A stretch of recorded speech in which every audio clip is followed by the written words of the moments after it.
আবার 4 জন অফিসার ধরা পড়ল মেমারিতে, যাদের মধ্যে একজন রেলওয়ে ডিপার্টমেন্টের অফিসার, একজন আরপিএফ ও 2 জন গ্রুপ ডি কর্মী। শনিবার রাতে মেমারি থানার অন্তর্গত পালসির এলাকা থেকে গ্রেফতার করা হয় 4 জনকে। মেমারি থানার পুলিশ সূত্রে জানা যায়, ধৃতরা শনিবার রাতে একটি গভর্নমেন্ট অফ ইন্ডিয়া লেখা নীলবাতি দেওয়া 4 চাকা সাদা স্করপিও গাড়ি পালসি টোল প্লাজা পার করে। টোল প্লাজার কিছুটা দূরে রাস্তার ওভারটেক করা নিয়ে একটি জায়গায় স্থানীয় মানুষদের সঙ্গে বচসায় জড়িয়ে পড়ে এবং স্থানীয়দের সন্দেহ হলে খবর দেওয়া হয় পুলিশকে। মেমারি থানার পুলিশ ঘটনাস্থলে পৌঁছলে তাদের অসংলগ্ন কথাবার্তার ফলে তাদেরকে থানায় নিয়ে আসা হয়। তল্লাশি চালানোর পর তাদের কাছ থেকে কেন্দ্রীয় সরকারের অফিসারের ভুয়ো পরিচয়পত্র ও বেশ কিছু সন্দেহজনক নথিপত্র পাওয়া যায়।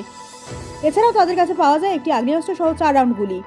পুলিশ সূত্রে খবর, উত্তর 24 পরগনার মধ্যমগ্রামের বাসিন্দা ধৃত সন্দীপ বিশ্বাস ভারতীয় রেলের কমার্শিয়াল ও ট্রান্সপোর্ট ডিপার্টমেন্টের আইআরটিএস এর ভুয়ো অফিসার ও রেলওয়ে কর্মী নিয়োগের বোর্ডের সদস্য। বারাসাতের বাসিন্দা শুভম রায় ভুয়ো আরপিএফ এর ড্রেস পরে ভুয়ো আরপিএফ অফিসার সেজেছিলেন। এছাড়াও মধ্যমগ্রামের বাসিন্দা শুভম রায় ও কবিরুল আলী ভুয়ো গ্রুপ ডির সরকারি কর্মী বলে পরিচয় দিয়ে নীলবাতি লাগানো ও ভারত সরকার লেখা সাদা গাড়ি নিয়ে ঘুরছিল। ধৃত 4 জনের বিরুদ্ধে সুনির্দিষ্ট ধারা রুজু করে রবিবার বেলায় বর্ধমান আদালতে পেশ করে মেমারি থানার পুলিশ।